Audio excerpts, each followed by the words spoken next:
When Elissa Slotkin cornered Pete Hegseth during his hearing, she didn't just ask a question, she exposed a terrifying reality about military power on American streets. A mere 3 months ago, during his initial confirmation proceedings, Pete Hegseth brushed these concerns aside. He painted them as purely theoretical, a highly unlikely scenario that demanded no concrete commitments under oath, shielding himself from any immediate fallout. Now, fast forward the clock, bypass the political posturing, remove the carefully constructed narratives, and look directly at the present moment. We find ourselves in Los Angeles, where 4,700 federal troops are currently stationed on American soil, completely bypassing the approval of Governor Gavin Newsom. This is not merely a symbolic show of force. It is a live operational deployment right in the middle of civilian demonstrations. The gap between a hypothetical warning and a harsh reality did not gradually narrow. It violently snapped shut, rendering his previous evasions entirely indefensible.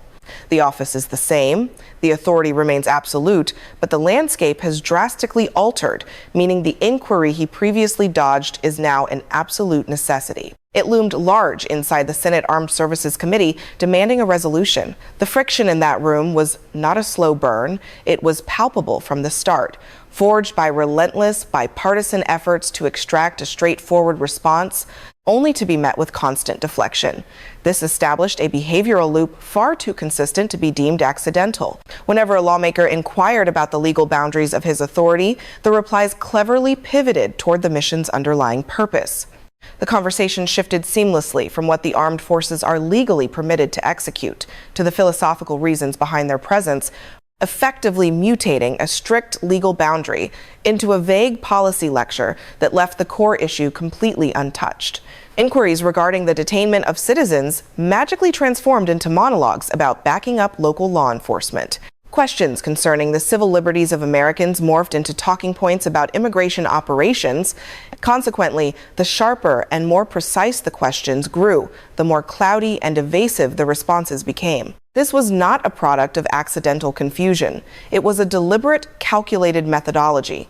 At this critical juncture, Elissa Slotkin took the microphone. Her goal was not to launch a completely separate topic, but to forcefully merge that stretched timeline, slamming the past and the present together so the glaring contradictions could no longer be managed. She redirected the spotlight back to that original confirmation hearing, reminding everyone of her initial primary anxiety: the potential weaponization of the armed forces in a manner that directly violates the Constitution and shatters the bedrock concept of an apolitical military. Back then, her alarms were waved off as mere paranoia. Yet today, with battalions actively deployed, with historic norms shattered for the first time since 1965, and the critical dividing line between military presence and civilian protests heavily obscured, her fears had materialized. They were no longer academic debates. They existed in operational reality. The hypothetical was already happening.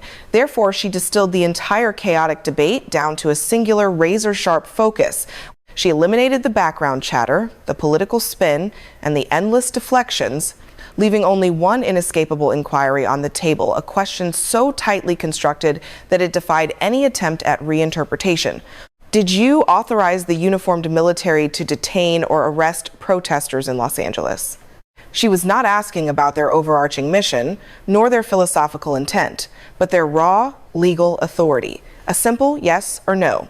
Logically, the exchange should have concluded right there. A single word could have instantly defined the exact parameters of military power within the nation's borders. One definitive answer could have been analyzed against existing statutes, historical benchmarks, and the framework of the Constitution, thereby confirming or denying the scope of authority granted to those 4,700 troops. Yet, rather than delivering clarity, the familiar defensive mechanism activated instantly. The response sidestepped the core inquiry, drifting into a critique of the premise itself, characterizing the lawmaker's anxiety as exaggerated speculation instead of confronting the substantive issue directly. It's sort of amusing, Hegseth casually countered, transmitting not a sense of doubt, but utter dismissal. He treated the inquiry as the actual problem, rather than his own lack of an answer.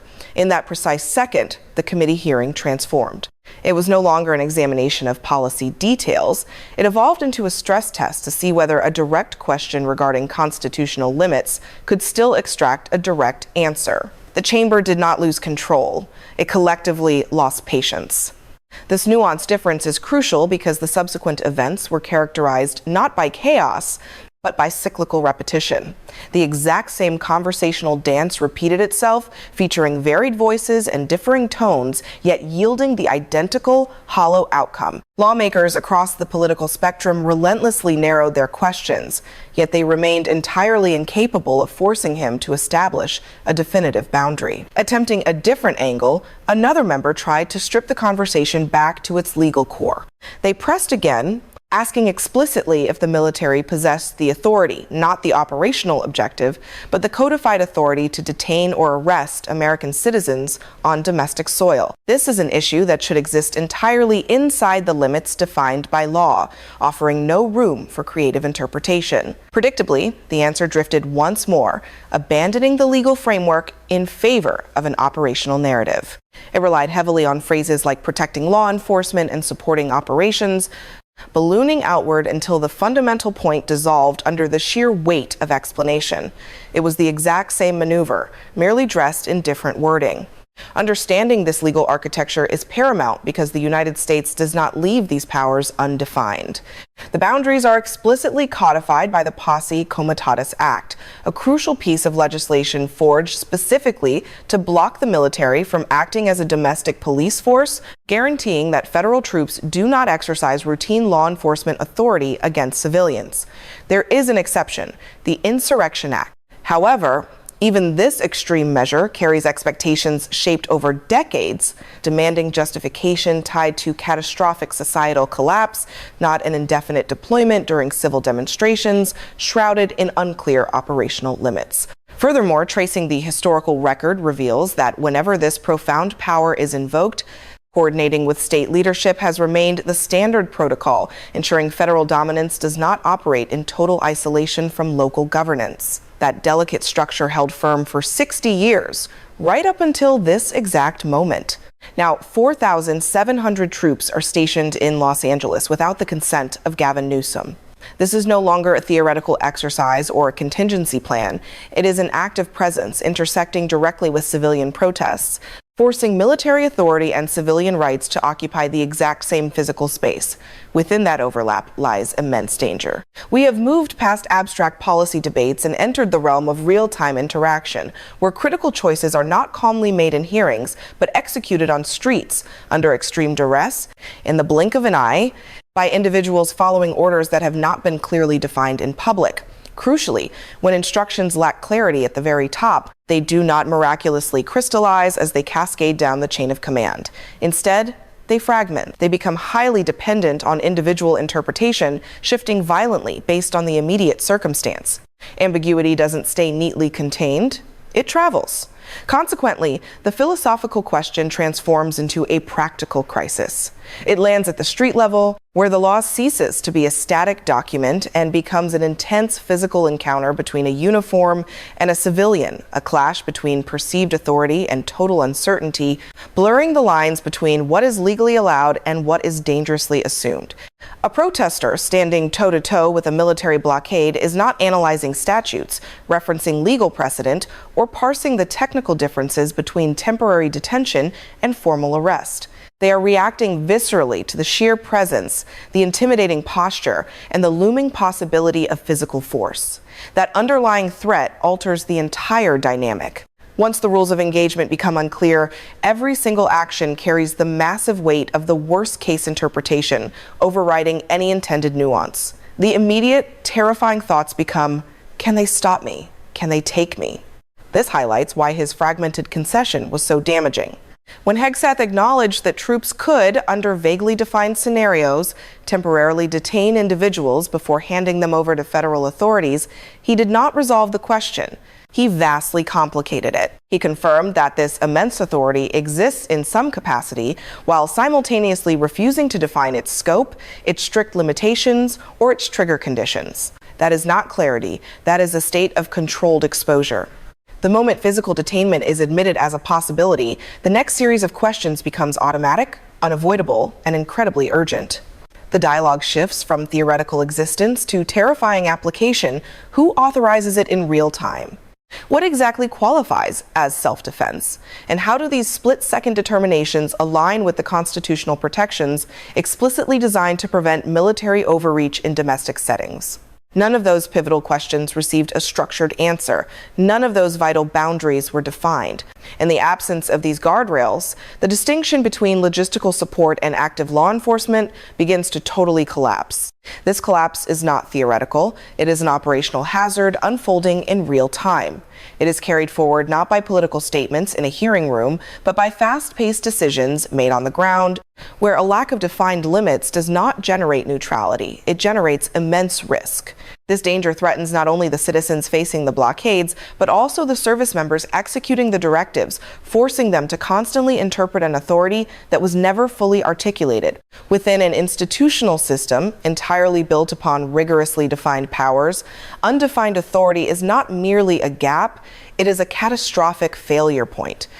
The true inflection point of the hearing did not occur during the asking of the question. It happened the moment it was laughed at. Within a chamber explicitly built for oversight, a dismissive chuckle is never neutral. It is a profound signal. When Hegseth reacted to the concept of lethal force against unarmed protesters with amusement rather than crystal clarity, the exchange stopped being a standard procedural matter and morphed into something far more revealing. This line of questioning did not materialize out of nowhere. It was firmly anchored in a heavily documented historical event outlined by Mark Esper, describing a direct request made to him while he occupied that very same office. It was a mandate that had nothing to do with national defense or repelling external threats, but about mobilizing the military against civilians in a manner that violated the core ethical expectations of the department. The directive reportedly suggested using severe physical force, specifically targeting the lower extremities of the crowd. This was not whispered speculation or rumor. It was a first-hand account recorded by a cabinet official who was physically present, who absorbed the order, who categorically refused it, and who subsequently documented it in exhaustive detail. That historical record exists, and it was never officially disputed. Therefore, when Slotkin brought up the specter of lethal engagement, she wasn't inventing a fictional scenario. She was reintroducing a verified precedent, dragging a real event back into the spotlight, and demanding to know if the current holder of that immense power would confirm, deny, or even recognize the terrifying implications of that past event. The mocking laughter arrived first, closely followed by strategic deflection. What evidence do you have that such an order has ever been given? Hegseth asked, reframing the issue as if the historical burden of proof had not already been satisfied. He behaved as if the published memoirs of his own direct predecessor did not qualify as evidence, seemingly shifting the standard for acknowledgement right in the middle of the hearing. Yet, Slotkin refused to retreat into a petty debate. She tightened the frame, pointing directly to Esper's account, emphasizing that this horrifying narrative was provided by a Republican Secretary of Defense appointed by the exact same president, detailing a definitive moment where he opted to defy an instruction that blatantly crossed a constitutional line. Highlighting this contrast mattered because it transitioned the debate from abstract theory into a raw assessment of judgment. He had more guts than you, she stated, using the comparison not merely as an insult, but to draw a massive distinction between honorable refusal and cowardly avoidance. It showcased the difference between a leader willing to define a hard boundary and one who refused to even articulate that a boundary existed while under direct questioning. Facing this intense scrutiny, Hegseth pivoted once more. He abandoned any pretense of clarification and launched a direct assault on the credibility of the historical source itself. Be careful what you read in books, he cautioned, adding, except for the Bible.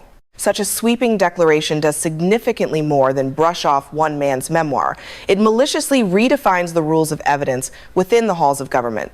When the first-hand, sworn recollections of a former top official are casually treated as unreliable fiction, while personal belief is elevated as the ultimate exception, the standard for objective truth becomes inherently unstable, subjective, and completely untestable. Proper oversight relies entirely on a foundation of shared facts. He intentionally cracked that foundation. Once that mutual understanding of reality shifts, the rest of the dominoes fall rapidly.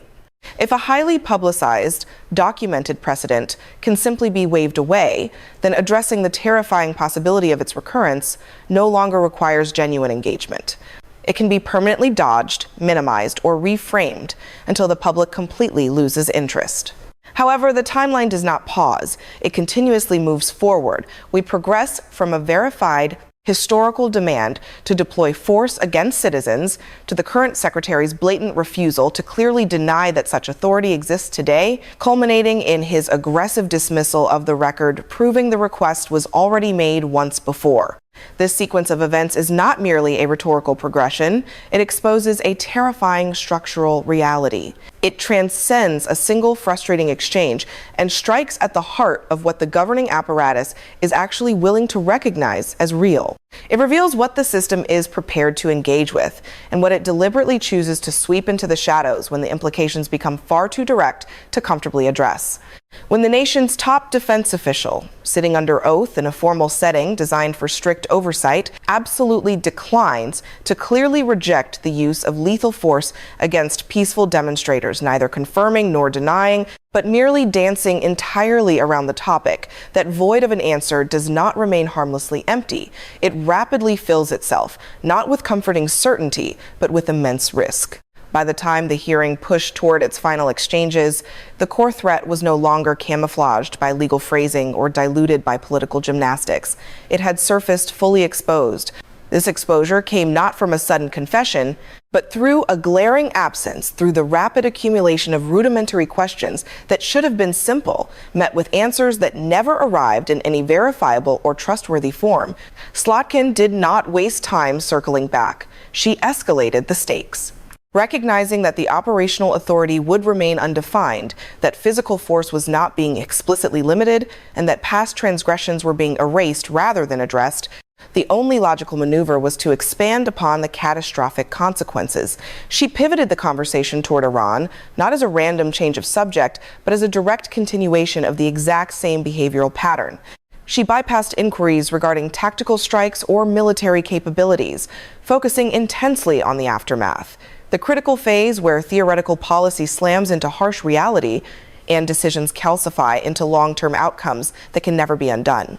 Have you planned for the day after? She wasn't asking for theory. She demanded a grasp on reality. History has already provided a brutally painful answer to that question, painted through the tragedies of Iraq and Afghanistan. Those conflicts showcased massive initial military victories that rapidly devolved into complete strategic collapse, proving that a severe lack of post-action planning creates devastating consequences that bleed far beyond the battlefield, completely destabilizing entire regions because leaders failed to prepare for the fallout.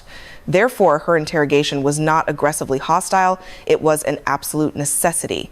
It was deeply rooted in bitter experience, grounded in the massive cost of human life, and highly informed by strategic failures still actively unfolding across the globe. Endless troop presences, brutal ground engagements, and catastrophic civilian fallout. Unsurprisingly, the response provided once again failed to land where it needed to. Claiming we have plans for everything is not an actual strategy. It is a defensive shield. It is a carefully engineered phrase designed to sound incredibly comprehensive while completely avoiding any tangible specificity, offering a facade of confidence without a shred of detail, providing fake closure without any real accountability. It resolves absolutely nothing. It legally commits to nothing. Take a step back and observe the macro-level architecture of this entire event. Look past the isolated verbal sparring matches and focus on the deep pattern that connects them all. That overarching pattern is where the terrifying meaning truly resides, loudly broadcasting the genuine reality even when it is never directly spoken into the microphone. Regarding the power of detention authority, no clear boundary was set. Regarding the utilization of lethal force, a stark refusal to offer a direct denial. Regarding undocumented historical precedent, aggressively dismissed. Regarding future strategic planning, hidden behind vague generalizations, completely disparate subjects, yet yielding the exact same evasive outcome. Diverse lines of questioning, met with the identical defensive structure. Unique moments in time, defined by the very same echoing absence of truth. This cyclical repetition is not a mere accident, It is the most glaring signal transmitted during the entire hearing. When every single avenue of inquiry inevitably terminates in a broad, indirect, and deliberately imprecise response, it perfectly reveals how absolute authority is handled when it is placed under pressure. It responds not with open transparency or legally defined limits, but with highly controlled ambiguity. This tactic flawlessly keeps their immense power perfectly intact while simultaneously keeping them entirely insulated from accountability. This dynamic elevates the crisis far beyond a single politician, a lone committee hearing, or one specific administration. The bureaucratic mechanism itself becomes the primary threat, specifically the way the governmental system violently recoils when it is directly asked to map out its own limitations. Imagine the real-world fallout when you strip away the sterile language, the political framing, and the polite procedural context that masks the true danger. On the actual pavement, those comforting illusions do not exist. All that remains is raw action and immediate reaction, an intense standoff of presence and response. Picture a civilian standing on a protest line. Directly across from them stand fully equipped military personnel. These are not neighborhood law enforcement officers, nor are they a harmless, symbolic presence. They are heavily armed representatives of federal authority executing orders that remain completely undefined to the public. In that chaotic moment, there is no official transcript to consult, no legal clarification, no helpful footnote, and zero explanation regarding the exact thresholds, limits, or conditions of engagement. There is only split-second interpretation. When that subjective interpretation is backed by the overwhelming might of the military, it does not feel like subtle nuance. It manifests as paralyzing uncertainty. And massive uncertainty on that scale never remains harmlessly theoretical. It rapidly translates into chaotic hesitation, profound fear, and rapid escalation. It forces lightning-fast decisions that ripple outward, causing devastating damage that outlives the immediate moment they occur. When the precise limits of force are shrouded in mystery, every single human action becomes a high-stakes test to discover where that violent boundary actually is. It is not discovered in a law book or a policy memo, but out in the open, paid for with real-world consequences. Ultimately, the most critical question is not the one vocalized inside that hearing room. The true question is birthed from everything that was deliberately sidestepped, heavily redirected, and intentionally left in the dark. If the individual commanding the military cannot explicitly state the limits of his authority over American citizens, despite being asked repeatedly and directly in a forum designed for absolute truth, then where exactly do those boundaries live? Are they locked in a classified vault where no one can see them? Are they spontaneously decided in chaotic street clashes that we can never properly review? Or do these vital limits only become recognized as real after they have already been brutally crossed? That terrifying edge is exactly what this committee meeting approached, yet actively refused to define. It was a boundary relentlessly tested by lawmakers, but left entirely unclarified. It represents the exact critical juncture where a democracy heavily reliant on checks and balances is legally obligated to respond with precision, and instead weaponizes its own silence. If you think this breakdown of accountability matters, if you firmly believe that absolute clarity from those in power is not an optional luxury, but an essential requirement for a free society, then do not let this conversation stop here. Drop a like on this video if you appreciate deep breakdowns that expose the hidden truths beneath the political noise.